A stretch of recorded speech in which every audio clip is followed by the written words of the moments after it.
آپ کے ساتھ اکثر ایسا ہوا ہوگا کہ کسی بندے نے آپ کو برا بھلا کہا ہو یا جان بوجھ کے آپ کو ہرٹ کیا ہو اور آپ اداس ہو گئے ہوں، آپ کو دکھ ہوا ہو یا اس آدمی پہ غصہ آیا ہو۔ لیکن کیا کبھی آپ نے سوچا کہ وہ آدمی جس نے آپ کے ساتھ زیادتی کی اصل میں صرف خوشی حاصل کرنے کی کوشش کر رہا ہے؟ کیونکہ بہت سے لوگ دوسروں کو اذیت دے کے خوش ہوتے ہیں، اور آپ یہ سوچ کے ریلیکس ہو گئے ہوں کہ ٹھیک ہے، اس بیچارے کو بھی خوشیوں کی ضرورت ہے، اگر اسے ایسے ہی خوشی ملتی ہے تو یوں ہی صحیح۔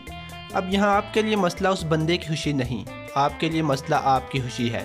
کیا آپ ایسی رائے رکھنا پسند کریں گے جو آپ کو خوشی دے، یا ایسی رائے جو آپ کو ذہنی اذیت میں مبتلا کرے اور ناخوش رکھے؟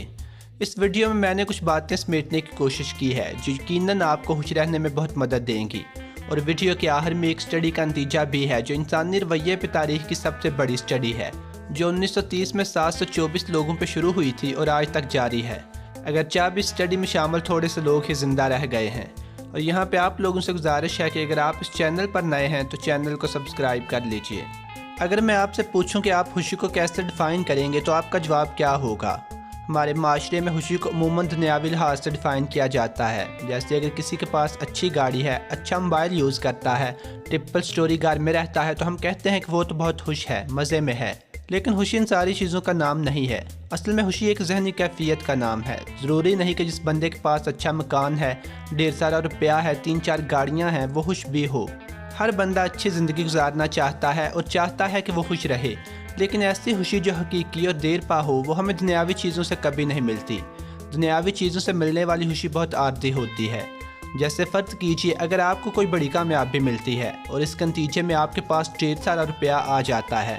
جس سے آپ گاڑی، بنگلہ اور دوسری دنیاوی آسائشیں خرید لیتے ہیں اور آپ کو بہت خوشی ہوتی ہے،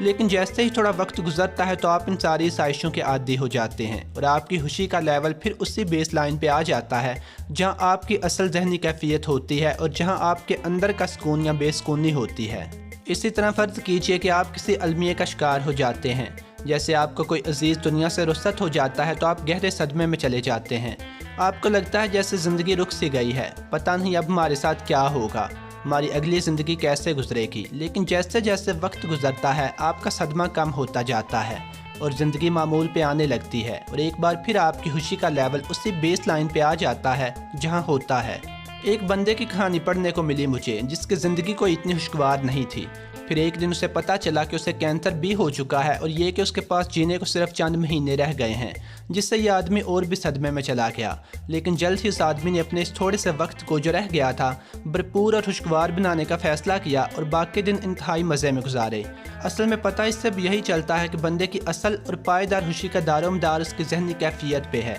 اس کے اس رویے اور رد عمل سے ہے جو وہ اپنی زندگی میں پیش آنے والے واقعات کے جواب میں پیش کرتا ہے۔ اب سوال یہ پیدا ہوتا ہے کہ ہم اپنی زندگی میں خوشی کے اس لیول کو جسے میں بیس لائن کہہ رہا ہوں کیسے اوپر لے جا سکتے ہیں؟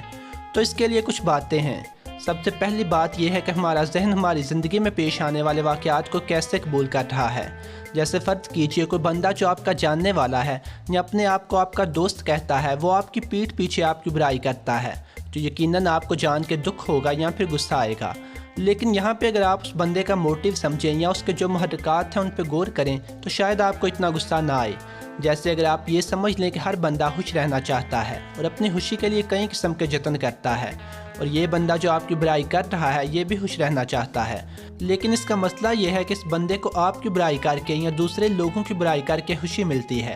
اب اگر آپ اپنا خون جلانے کے بجائے یہ سمجھ لیں کہ یہ بیچارہ اصل میں اتنی گھٹیا حرکت صرف اس لیے کر رہا ہے کہ خوش ہو سکے یا کوئی تھوڑی بہت تسکین پا سکے، تو شاید آپ کو اتنا دکھ نہ ہو یا غصہ نہ آئے۔ اگر ہم صرف ان چیزوں کو ان کے حال پہ چھوڑ دیں جنہیں ہم چینج نہیں کر سکتے تو ہماری زندگی میں سکون ہی سکون آ جائے۔ لیکن ہمارا مسئلہ یہ ہے کہ ہم ان چیزوں کو لے کر پریشان ہوتے ہیں جن پہ ہمارا اختیار ہی نہیں ہوتا۔ اگر آپ ایک چیز کے بارے میں کچھ کرنے سے قاصر ہیں تو کیوں نہ اس کے ساتھ کمپرومائز کر لیں اور اس چیز کے بارے میں جو رائے آپ کے لیے مناسب ہے اور آپ کو خوشی فراہم کرتی ہے وہ اپنا لیں اور اسی کو لے کے چلیں اور خوش رہیں۔ اب آتے ہیں اس سٹڈی کی طرف جو غالباً انسانی رویے کے متعلق سب سے لمبی سٹڈی ہے جو ابھی تک کی گئی ہے۔ اس سٹڈی میں 724 لوگ شامل تھے اور ان میں سے 60 لوگ ابھی بھی زندہ ہیں اور سٹڈی جاری ہے۔ لیکن اس سٹڈی کا حصہ وہ 664 لوگ جو دنیا میں نہیں ہیں اور وہ 60 لوگ جو ابھی زندہ ہیں، ان کی زندگی کے مسلسل مطالعے سے کیا نتیجہ نکالا گیا کہ کون لوگ خوش رہتے ہیں۔ جب یہ اسٹڈی شروع ہوئی تو اسٹڈی میں شامل تقریباً سارے لوگ ٹین ایجرز تھے، اور اب جو لوگ ابھی بھی زندہ ہیں ان میں سے بیشتر لوگ لگ بھگ 90 سال کی عمروں کو پہنچے ہوئے ہیں۔ اور یہیں پہ بس نہیں بلکہ اب اسٹڈی میں ان لوگوں کے بچوں کو بھی شامل کر لیا گیا ہے جن کی تعداد تقریباً 2000 ہے۔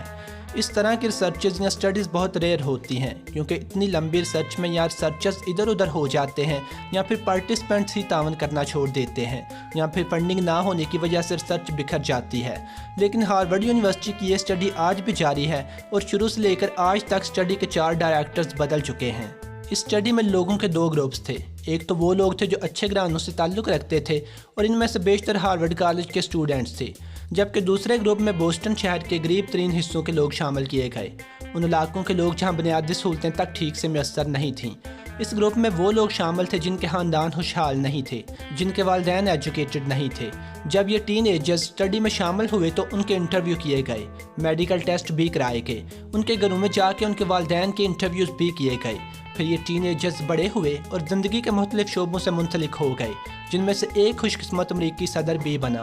انہی میں سے کئی لوگ شراب کی لت میں مبتلا ہوئے، کئی اپنے سماجی حلقوں میں انتہائی کامیاب انسان کے طور پہ جانے گئے اور کئی زندگی میں ناکام ہوئے۔ اور جو لوگ آج تک زندہ ہیں، ریسرچرز آج بھی ان کے پاس جاتے ہیں، سوالات کرتے ہیں، ان کے بچوں اور بیویوں سے سوالات کیے جاتے ہیں، حتیٰ کہ ان لوگوں کے دماغ تک سکین کیے جاتے ہیں، میڈیکل رپورٹس بھی حاصل کی جاتی ہیں۔ لیکن ریسرچرز نے اس ساری تحقیق کا نتیجہ کیا نکالا؟ ہزاروں پیجز پہ پھیلی ہوئی اسٹڈی کا حاصل کیا بتایا گیا؟ آپ کو حیرت ہوگی کہ نتیجے میں نہ دولت کا ذکر ہے، نہ شہرت کا، نہ گاڑیوں کا، نہ بنگلوں کا، بلکہ اس ساری اسٹڈی کا نتیجہ ایک چھوٹی سی لائن میں سمویا گیا جو کچھ یوں تھی کہ جو چیز ہمیں زندگی میں خوش اور صحت مند رکھتی ہے وہ اچھے اور خوشگوار رشتے ہیں۔ جو لوگ زندگی میں خوش اور زیادہ صحت مند رہے وہی لوگ تھے جو اپنے قریبی عزیزوں سے، اپنی بیویوں یا شوہروں سے یا اپنی اولاد سے زیادہ اچھی طرح کنیکٹڈ تھے، اور وہ لوگ ناخوش رہے اور ان کی صحت بھی جلدی خراب ہوئی جو اکیلے اور تنہا تھے۔ اور تنہائی سے میری مراد یہاں روایتی نہیں ہے، ہم جانتے ہیں کہ بندے ہجوم میں رہتے ہوئے بھی تنہا ہوتے ہیں، بندے ریلیشن شپس میں ہوتے ہوئے بھی حالی پن اور ذہنی اذیت کا شکار ہوتے ہیں، اور ہمارا المیہ یہ ہے کہ ہم میں سے 6 میں سے 1 بندہ تنہائی کا شکار ہے، اگرچہ ہر وقت اسکرین ہمارے آگے رہتی ہے لیکن حالی پن نہیں جاتا۔ اسٹڈی کے مطابق وہ لوگ جو اپنی زندگی کے 50 سال کے لگ بھگ اپنے رشتوں سے اور خاندان والوں کے ساتھ تعلقات سے مطمئن تھے، وہ 80 سال کی عمر تک جاتے ہوئے بھی زیادہ ہیلدی اور خوش تھے۔ یہاں پہ بات صرف سادہ رشتوں کی نہیں ہے بلکہ رشتوں کی کوالٹی کی ہے۔ بہت سے لوگ آپس میں جھگڑتے ہیں، ناراضگی کا اظہار بھی کرتے ہیں، لیکن اس سب کے باوجود کیا یہ لوگ دل سے ایک دوسرے پر ٹرسٹ کر سکتے ہیں، یا ان چھوٹے موٹے جھگڑوں کے باوجود انہیں اس بات کا یقین ہے کہ اگلا بندہ واقعی ان کی کیئر کرتا ہے؟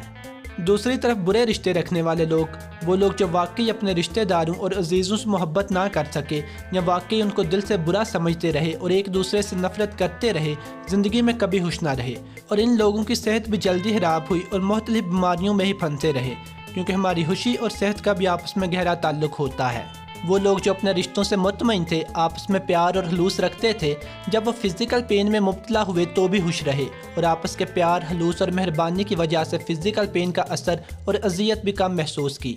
جبکہ وہ لوگ جو آپس میں ہی جھگڑے اور بغض کا شکار تھے، فزیکل پین میں اور زیادہ اذیت اور درد کا شکار رہے۔